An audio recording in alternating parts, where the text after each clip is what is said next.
Bienvenue tout le monde à La Chaise Bleue, le podcast pour les leaders de la transformation. On est cette semaine à Mulhouse au salon BI 5.0 Industrie du futur à Mulhouse chez nos cousins alsaciens. On a la chance de rencontrer l'organisatrice principale qui est Adeline Leader.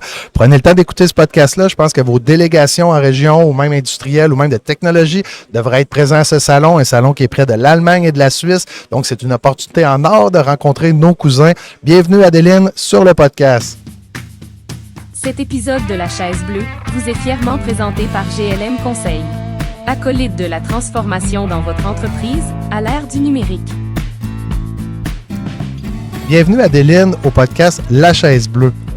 Merci. Là, Adeline, tu ne connaissais pas La Chaise Bleue. Non, j'avais jamais entendu parler, effectivement. Bon, puis là, on est assis dans ton salon. Bien, on est fiers d'être là, Adeline. Je suis ravie de vous accueillir aussi. Hey, avant de se lancer dans l'histoire de BE 5.0, Adeline, toi, tu es native de où? De la France ou de l'Allemagne? Ou tu as un nom qui semble allemand? De où tu viens, Adeline? Alors, en fait, je suis lyonnaise, mais d'origine suisse. Lyonnaise Donc, d'origine mon suisse. nom est allemand, mais j'ai vraiment fait toute ma jeunesse à Lyon. OK. Puis, c'est quoi ton rôle dans l'événement aujourd'hui, autant que couleur, là, de 2 jours, en fait? Là? Alors, moi, je suis commissaire d'exposition. OK. Donc, mon rôle consiste, en fait, à coordonner tout ce petit monde pour que, pendant les 2 jours, les visiteurs et les exposants, ils passent une bonne expérience tous ensemble. Donc, c'est beaucoup de logistique en amont, Ben oui. de préparation avec les intervenants pour les conférences, les sujets, et puis les exposants pour les stands. Est-ce que tu t'occupes de d'autres salons ou d'autres expositions à travers la France ou c'est principalement celle-là qui est ton rôle à toi? Alors moi, je gère tous les salons professionnels de Mulhouse. Donc j'en ai 3. J'ai celui-là, BE 5.0 Industrie du futur. Ouais. En juin, on a un autre salon professionnel qui s'appelle Euro Supply Chain, qui est dédié à tout ce qui est transport, logistique, décarbonation. Et puis j'ai un salon qui est plus pour les jeunes. Voilà, je fais un truc très transverse qui s'appelle le SOREP. C'est un salon sur la formation et l'emploi. OK. Fait que là, tu sais que maintenant, si les gens veulent participer à des salons à Mulhouse, même sur la logistique, ils vont savoir que c'est avec toi qu'il faut qu'ils communiquent pour être capable de venir exposer ici. En passant, moi, j'ai fait le Vivatech cette année. Je suis allé aussi à une autre exposition qui est à Lyon et tout. Personnellement, j'aime mieux le salon de Mulhouse. C'est un salon qui est peut-être moins condensé, mais il est très homogène. En voulant dire que quand je circule dans les allées, je comprends les thématiques, je comprends la raison d'être de chacun des kiosques. Il n'est pas condensé. Tu sais, à Paris, c'était difficile. On dirait qu'on était dans un métro toute la journée. En fait, on fait des allées larges pour que ça soit confortable. Ouais. Donc ça, vraiment, on y prête attention, on le voit. Quitte à perdre malheureusement un petit peu de mètres carrés par rapport au stand, mais pour favoriser la circulation, que les exposants ils s'y retrouvent, que les visiteurs y trouvent facilement, et aussi, ça c'est le côté mulhousien, on fait pour que ce soit très convivial. Donc il y a pas mal de cocktails de partout, etc. C'est sympa. Adeline, avant de revenir au salon, là, comment quelqu'un comme toi là, est arrivé à gérer des parcs d'exposition? Tu faisais quoi avant? C'est quoi ton métier? Comment tu es arrivé dans ce métier-là? Alors, vraiment purement par hasard, parce que j'ai un diplôme franco-allemand, en fait, à la base, pour vraiment travailler avec les pays germanophones. Okay. Donc, pas du tout culture événementielle, mais voilà, j'ai 19 ans de métier. Donc, je suis partie tout en bas, et puis j'ai monté les échelons, comme on fait pas mal dans les boîtes maintenant. Donc, voilà. Et aujourd'hui, c'est toi l'acteur principal. La thématique, c'est qui l'a choisi, hein? L'industrie du futur, c'est qui a choisi ça? C'est-tu toi ou c'est un consortium de gens? Comment ça... Alors, ça date déjà de 2017, faut savoir. Hein, ça fait quand même quelques années maintenant. À la base, on s'est inspiré avec Stellantis. À la base, Peugeot qui est devenu Stellantis et qui nous ont fait part de leurs besoins en disant que eux, ils voyaient bien qu'il fallait qu'ils se modernisent. Mais pour que ça marche, il fallait que ce soit la chaîne complète. Donc, il fallait aussi que leurs prestataires, donc mes exposants, se modernisent et jusqu'au client final. Donc, on est parti de ce besoin-là. On a fait une première édition en 2016 chez eux, dans leurs locaux, avec leurs fournisseurs, pour leur montrer, et là, c'est moi qui les ai accompagnés, pour leur montrer en fait le besoin d'aller vers les nouvelles technologies et surtout, finalement, un peu cet effort-là à la base, tous les bénéfices qu'ils allaient pouvoir en gagner dans le temps. Donc, c'était un investissement, mais que ça allait profiter dans la productivité, dans la pénibilité au travail, et puis sur le retour sur investissement.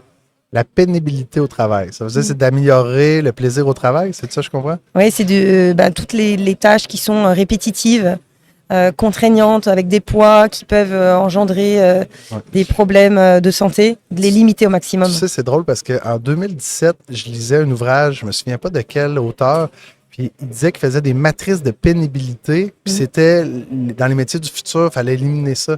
Mais depuis ce temps-là, au Canada, là, j'ai jamais entendu ce mot-là.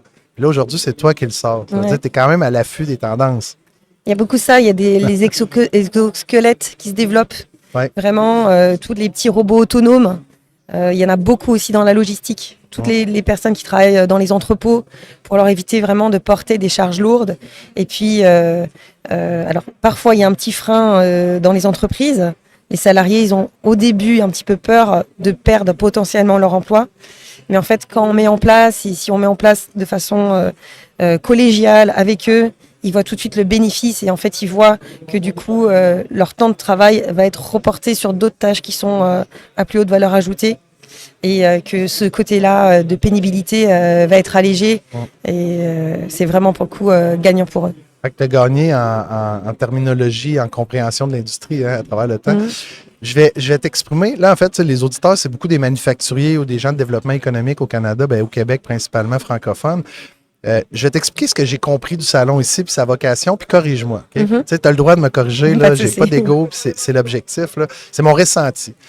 C'est qu'en fait, on est dans une situation géographique en Alsace qui est là, on est dans le Haut-Rhin, si je ne me trompe pas. C'est juste. On est dans une situation où c'est très industrialisé. On a la chance d'être à la frontière entre la Suisse et l'Allemagne. Donc, l'industrie automobile est une des grandes parts de marché potentiel. Ça veut dire qu'un fabricant québécois qui voudrait amener une industrie, acheter une industrie ou développer davantage ses affaires en Allemagne, mais qui est un francophone à la base, devrait valoriser un investissement dans la région de Mulhouse ou de Bâle. Ou, tout ça, c'est une terre d'accueil assez incroyable pour s'en aller vers l'Allemagne ou la Suisse. Ça, c'est la première chose que j'ai compris. Est-ce que j'ai tort ou ça a fait du sens? Alors, c'est juste. On est quand même à 20 minutes de la Suisse et 20 minutes de l'Allemagne, donc c'est vraiment très frontière. Je rajouterais aussi qu'on est en fait aux portes du territoire de Belfort. Donc nous, on est au Rhin, c'est juste. C'est dans la région Grand Est. Donc techniquement, le territoire de Belfort est une autre région. Mais ce qu'il faut savoir, c'est que c'est un seul et même bassin industriel entre tout ce qui est Belfort et Mulhouse, traditionnel depuis tout le temps. On a été divisé en deux régions, mais il y a vraiment un grand flux de travailleurs et entre entreprises fournisseurs dans cette zone-là. Donc on bénéficie aussi en plus à Mulhouse de tout l'écosystème du territoire. Okay. Deuxième point que j'ai remarqué aussi, c'est qu'il y a beaucoup, l'accent québécois, à toi, tu devrais il y a beaucoup d'organismes à but non lucratif qui représentent des régions, des villes, des territoires, des vocations comme le V+, là, je l'ai vu tantôt. Grand Innov Plus. Le Grand Innov Plus, j'ai rencontré Jean-Claude aussi qui est venu me parler des alliances qu'il y a aussi avec Montréal. Tu sais, j'ai vu beaucoup d'organisations. Fait qu'un étranger, quelqu'un d'externe qui voudrait venir faire affaire ici, dans ce salon-là, il pourrait trouver tous les contacts facilement pour être capable de se faire orienter dans un parcours, on va dire, professionnel ou un parcours de mise en relation. Au lieu de le faire par téléphone ou par Internet, en 2 jours, on est capable de rencontrer l'ensemble des intervenants de chacune des régions. Moi, j'ai vu au moins un minimum de 30 kiosques qui sont ou des stations qui sont des gens de développement économique prêts à accueillir des gens de partout dans le monde pour juste faire de la business. Est-ce que c'est un bon point? Ou... Alors oui, c'est un bon point et c'est aussi un peu le but. C'est-à-dire que quand quelqu'un vient, un entrepreneur, ce qui est dur au début, c'est le réseautage. En fait, c'est toutes ces portes-là qu'il va devoir ouvrir individuellement, que ce soit pour rencontrer ses nouveaux fournisseurs, pour trouver des locaux, pour trouver pour sa famille un logement, pour ses enfants, trouver une école. Donc on a effectivement le stand de Mulhouse Alsace Agglomération pour le territoire qui va avoir des services et qui va vraiment être là pour accompagner les nouvelles personnes pour s'implanter sur le territoire. On a aussi le stand de la région Grand Est avec aussi Grand Innov Plus qui vont faire ce travail à l'échelle de toute la région. Et du coup, il y a les agences de développement économique qui sont justement en face de toi. Vogeco, l'Europe, Moselle Attractivité, Business du Champagne, enfin ils sont tous là, qui vont être un nouveau relais local et qui vont aussi pouvoir dire ok, si tu viens chez moi, voilà comment je peux t'aider, voici les clubs professionnels qui existent déjà avant que toi tu passes en fait du temps de recherche et que ce soit peut-être pas pertinent en plus. Donc ils vont tout de suite t'orienter sur le bon club pour t'ouvrir les portes. Tu sais, moi, Adéline, là, j'ai une facilité à me faire des amis dans la vie. Là. Partout où je vais, là, je vais être au Mexique, je vais être au Sénégal, je vais me faire des amis. Tu sais. Puis, des amis, on s'entend, pas des amis qu'on va aller manger à la maison et tout, mais des gens que je rencontre. En une journée hier, j'ai fait le tour de la Moselle, des gens de Champagne, je ne sais pas comment tu as dit ça, le Vosges? Vogeco, ouais. Vogeco, excuse. Puis j'ai fait le tour, puis les gens, pour vrai, ont un accueil, ont une volonté de comprendre. Ils disent, comment ça, le Canadien est ici? Qu'est-ce qu'il fait avec son podcast? T'sais, mais les gens sont venus s'asseoir, sont venus discuter. On a eu des super belles conversations. Puis j'ai compris une chose, c'est que il y a une thématique qui est revenue. On veut réindustrialiser la France. Oui. Mais tout le monde a eu cette tagline-là, je veux réindustrialiser la France, nous devons réindustrialiser la France. En fait, je veux pas que tu me fasses la léthargie là, de ça, puis de tout m'expliquer ça, mais je pense que c'est un message que tout le monde a sur les lèvres présentement, la priorité de ramener des usines en France. Alors, il faut savoir, c'est que la France, on est quand même en retard par rapport à l'Allemagne, au niveau de l'Europe. On se compare toujours un petit peu à l'Allemagne, surtout ici en Alsace. Voilà, c'est un pays qui est juste à côté, donc on se compare vite à eux. Donc, clairement, effectivement, on veut réindustrialiser. On est conscient aussi maintenant, aussi par rapport au Covid, on s'est rendu compte que quand on perdait des savoir-faire, quand on perdait des entreprises, on était dépendant d'autres pays, on était dépendant du transport. L'objectif, bien sûr, c'est créer des emplois, mais aussi en productant local, on a moins de transport et donc on a moins besoin de décarboner parce qu'en fait, le meilleur moyen de ne pas polluer, c'est de transporter le moins possible. Claire. Donc voilà, il y a aussi et puis il y a l'axe bien sûr des compétences qu'on veut garder et donc la réindustrialisation passe par là. Et ça c'est capital. J'ai pas le chiffre exact, je crois la France a créé 50 000 emplois cette année. C'est bien, mais on peut faire beaucoup mieux. Ouais. Il faut faire beaucoup mieux. Je suis conscient. Voilà. Est-ce que tu connais le concept? Ah non, tu ne connaissais pas le podcast. On a un petit foyer. Nous, on amène toujours notre petit foyer canadien partout où on va, là, avec nos petits biscuits là, à l'érable. Là, puis c'est correct de faire découvrir la culture aussi. Mais tu sais qu'un feu, il faut toujours l'alimenter avec des bûches. C'est ce qu'on met dans le feu pour alimenter. Quelle bûche que tu mets, toi, dans ton petit foyer intérieur pour avoir tout ce... Parce que avant même de te rencontrer, tu sais, Francis Lavallée de Solutions, l'équipe de Solutions me parlait d'Adéline. Il disait, elle, il faut que tu la rencontres. C'est même Jean-Jacques m'a dit la même chose. Il dit, là, il faut que tu parles à Adéline. Puis, mais comment tu fais c'est quoi tu mets comme bûche pour entretenir cette excitation-là ou cette joie de vivre-là? Alors, moi, d'abord, parce que j'ai beaucoup de plaisir à faire ces 2 jours-là, parce que c'est vraiment, faut savoir, c'est 1 an de préparation.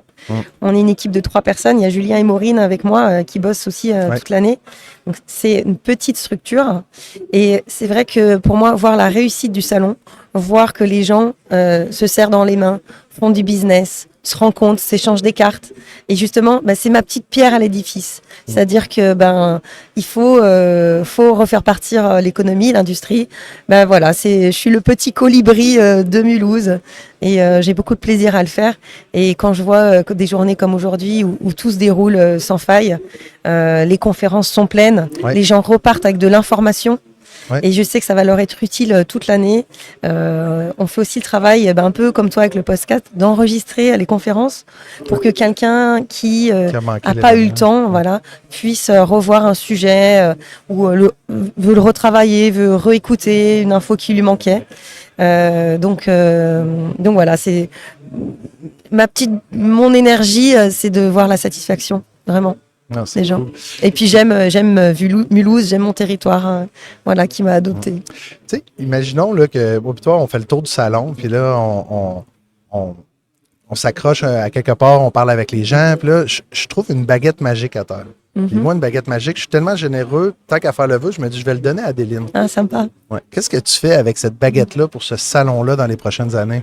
C'est quoi C'est quoi la vocation, la volonté ou les objectifs futurs? Où on peut amener ce salon-là dans les prochaines années? Alors, ma petite belle baguette magique, je l'utiliserai pour 2 choses. Premièrement, pour faire plus connaître ce salon auprès des startups. Okay. Parce que du coup, moi, j'ai un gros travail, justement, d'aller les rencontrer une par une. Alors ça, entre guillemets, c'est facile. Mais pour les rencontrer, il faut d'abord les connaître. Donc c'est à nouveau ce problème en fait finalement de réseautage, de moi les avoir identifiées. Et des fois, elles sont tellement naissantes tellement petite, mais dans le bon sens du terme, hein, parce que ça vient juste d'être créé, que je peux pas les trouver parce que je les connais pas. Et puis eux, ils sont dans leur projet, leur développement, ils connaissent pas le salon. Donc vraiment, j'utiliserai ça pour connaître plein de startups. Hey, c'est dur pour moi de le réaliser dans un pays qui n'est pas mon pays, mais j'ai quand même habité 3 ans en France là, à travers les années. J'ai même joué au hockey pendant 1 an à Anglette, à l'Ormandie d'Anglette. Je suis venu jouer à Mulhouse en 2010. Tu sais, c'est quand même drôle, là. Mais je ne me souvenais pas de la ville, honnêtement. Est-ce que tu connais Jean-Philippe Loriquier? Non. De OSS Venture. Ah, OSS Venture, oui. Lui, il peut t'en amener 20 à chaque année. Est-ce qu'il sait que ce salon existe sûrement? Alors, OSS Venture a déjà été exposant il y a quelques années. Par contre, c'était pas la personne que tu as dit mon contact. Non, OK, parce que j'ai vu la fabrique. Exactement. C'est OSS Venture à la base. Exactement. Mercatim et aussi de OSS Venture. Ouais. Ils ont du mal à venir en pavillon. Donc, ils viennent seuls. Ils décident de venir individuellement. Et par exemple, Fabrique et Mercatim, ça fait, je dirais, de tête au moins déjà 3-4 ans qu'ils viennent. Mais pour moi, c'est déjà des startups qui ont grandi. Je parle vraiment des toutes petites qui sont encore dans leur garage. Ouais, tu sais, je vais qui faire sont presque pas encore incubées. Je vais faire un push pour toi. Un push, c'est pas un encouragement, mais Caroline, c'est quoi en français, un push? Ouais, l'aider, quoi. Ouais. Mais, tu sais, j'ai vu des gens de Liber, j'ai rencontré des gens de Liber, j'ai rencontré des gens de Safran, j'ai rencontré des gens de Volvo, j'ai rencontré des gens de Dassault. Tu sais, ici, là, j'ai rencontré dans un salon. Des grosses vitrines, oui. J'ai rencontré des gens qui sont venus me jaser. Techno Carbone aussi était là, qui font des nouveaux matériaux de construction. Pour vrai, j'ai rencontré des gens solides, des industries qui sont venus voir les startups. Mais si les startups ne sont pas là, ils viennent de manquer leur coup solide. Là. Les startups, je parle. Oui, bien sûr. Je les encouragerais à être venus. Puis le fait que le salon soit moins imposant, exemple, qu'un Hannover Messe, ben, ça donne la proximité avec les gens. C'est des meilleurs salons pour les startups. Les gens, ils ont vraiment le temps de faire le tour de tout, tranquillement. Voilà, les allées, c'est clair. On voit beaucoup de startups à Hanovre, mais tu es noyé dans 17 pavillons, c'est lourd, il y a des gens, il fait chaud, tu as mal aux pieds tellement que c'est grand ici. Les startups, à la fabrique, c'est toujours plein en ce moment. Là. C'est toujours plein de Disons que sur des très grands salons, en fait, le visiteur, c'est impératif qu'il prépare vraiment en amont sa visite. Parce qu'il doit presque, en une journée, décider déjà quasiment dans quel hall il va, décider d'aller ou de ne pas aller, parce qu'il ne peut pas faire tout. Alors que justement ici, à Mulhouse, c'est le gros avantage, c'est que bien sûr que les visiteurs préparent aussi leur visite, mais pour des petites startups, il y a vraiment l'opportunité de rencontrer plein de gens qui vont passer devant sans les connaître et qui vont faire leur connaissance. Donc voilà. Donc l'année prochaine, on essaie d'amener une délégation du Québec. Voilà. On a déjà eu Trois-Frontières qui est venu. Hein. C'est les gens de ID Trois-Rivières là, avec Mario Detilly, avec... mais je les ai approchés dernièrement avant de partir, puis eux, c'était pas dans leur priorité cette année, mais ils étaient jaloux. Là. Ils avaient le goût de venir. Puis vous les aviez fait visiter. Oui, on a fait une délégation spécifique. Je les connais très bien. Ouais. Très bien. Je les connais quand même bien. Là, je ne veux pas te prendre encore beaucoup de temps parce que je le sais que tu t'occupes de l'événement, mais à date, ton téléphone n'a pas l'air de sonner. Puis j'ai pas vu personne qui t'attendait autour. Là. Je vais te poser une dernière question. Je vais jouer à l'inspecteur de police. OK. Y a-t-il quelque chose que je devrais savoir sur le salon ou sur Adeline que je ne sais pas ou qu'on ne sait pas, qu'on devrait savoir? Oula. Difficile comme question. Mais est-ce qu'il y a une question que j'aurais pu te poser que je ne t'ai pas posée sinon? Tu sais? Non, par contre, alors, moi, ta petite baguette magique, je voulais l'utiliser pour 2 coups. OK, vas-y. Et le deuxième coup, ça serait, parce qu'on a une grande cible industrielle, c'est super. Ouais. Et donc, si je pouvais utiliser ma deuxième baguette, un deuxième petit coup, j'utiliserais pour toucher les jeunes. Ouais. Parce que l'avenir, c'est aussi les jeunes.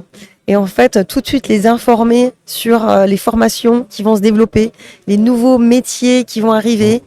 Voilà, ça c'est chouette. Et puis, voilà, en tant que femme, bien sûr, j'ai aussi un petit rôle à passer, de dire aux filles, n'hésitez pas à aller dans l'industrie. L'industrie, c'est plus comme avant. C'est pas des métiers sales, c'est pas des métiers justement contraignants ou des métiers avec la pénibilité. Il y a tous les corps de métiers dans l'industrie. C'est une chouette aventure et il faut pas hésiter à aller dans cette branche. Renseignez-vous, allez-y et je suis sûre que vous serez vraiment séduite. Ça serait ton coup de baguette, mais en même temps, c'est ce qu'on devrait savoir. C'est ça? Voilà, c'est ça. Alors, ce que vous devriez savoir, c'est ça, c'est que je plaide pour aussi un peu plus de femmes dans ces milieux-là. Tu sais qu'au Québec, là, c'est pas la parité encore, mais il y a beaucoup de femmes qui ont pris des postes de hauts gestionnaires dans les entreprises, beaucoup. Puis, il y a un podcast dans le domaine minier, c'est Manon Grouillé. C'est une femme qui anime le podcast le plus écouté dans le domaine des mines au Québec. Tu vois qu'il y a un changement, où il y a un appel à l'action, où ça se fait en ce moment. Adéline, je ne veux pas te retenir plus longtemps. Merci d'être venue sur le podcast. Merci à toi. Comment tu as trouvé ton expérience? Au début, tu hésitais. Oui, j'avoue que c'est pas mon exercice le plus facile parce que du coup, j'ai plutôt un métier où on travaille dans l'ombre. Donc voilà, mais merci. Voilà, tu vois. Merci à toi, Adéline, pour cette expérience. Je te souhaite un bon restant de salon. Voilà, toi aussi. Cet épisode de La Chaise Bleue vous a été présenté par GLM Conseil. Acolyte de la transformation dans votre entreprise à l'ère du numérique.